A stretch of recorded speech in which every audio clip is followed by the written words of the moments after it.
Après avoir parlé tout à l'heure des Romains, on va s'intéresser aux Gaulois maintenant, puisqu'on va faire un petit saut du côté de Bibracte. C'est bien ça, hein, Stéphane? Oui, Laurent, comme Vincent le disait, entre Autun et Bibracte, Saint-Léger sous Beuvray, c'est là qu'on va aller. On peut faire une escale d'abord chez Cécile pour déguster ce crapio délicieux. Et puis, on tombera sur le mont Beuvray.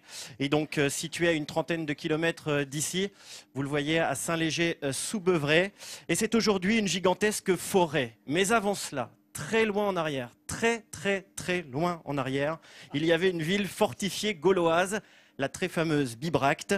Son histoire est étroitement liée à celle des Éduins, une peuplade gauloise. Regardez. Sur les traces d'un passé gaulois, très lointain, cette forêt du Morvan protège depuis des siècles les vestiges de Bibracte. C'est ici, sur le mont Beuvray, que les Éduins avaient choisi de construire leur ville fortifiée, cet oppidum où pouvaient se croiser jusqu'à 20 000 personnes. Un lieu très prisé des visiteurs.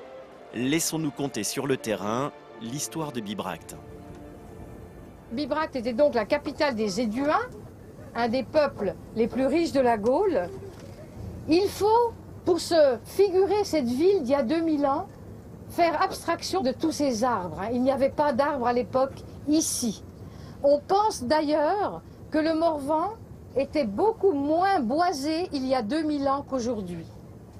Voilà, ici on arrive au centre-ville, avec échoppes, bâtiments publics. Ces visiteurs d'un jour peuvent être amenés à croiser des archéologues. Des campagnes de fouilles régulières sont menées sur le mont Beuvray depuis la fin du 19e siècle. De plus en plus modernes, ces fouilles permettent de comprendre comment s'est organisée la vie gauloise il y a plus de 2000 ans.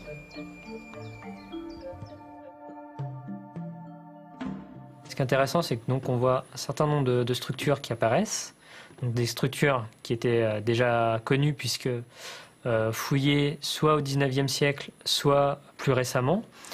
Mais ce qui est intéressant, c'est qu'on a également donc, des structures qui n'étaient absolument pas connues, comme cet élément circulaire. Donc c'est ça qui est intéressant avec ces méthodes géophysiques, c'est que ça permet de savoir où est-ce qu'on peut aller justement fouiller. Et au pied du mont Beuvray, le musée de Bibracte. Ce lieu permet d'appréhender la vie quotidienne de la ville gauloise. C'est complètement unique. Hein. Je n'ai pas d'autres exemples de fusion comme cela entre un site, un musée qui est une porte d'entrée, et puis le travail des chercheurs. Parce qu'on est d'abord, notre établissement, c'est d'abord un établissement scientifique. L'histoire de Bibracte s'est écrite sur un siècle, et les Éduins sont partis. Ils ont migré quelques kilomètres plus loin pour favoriser une urbanisation à la mode romaine, et c'est la ville d'Autun qui naîtra de ce processus. C'est génial, hein, cet endroit-là. C'est remarquable ton reportage. Intéressant de voir ça. Hein. Je rajoute, Laurent, que le mont Beuvray est aussi un site archéologique majeur depuis le 19e siècle. Il y a des fouilles très régulières. J'aime bien le très. Et le mont Beuvray accueille donc ce musée archéologique que l'on a vu dans le sujet, inauguré par François Mitterrand dans les années 90.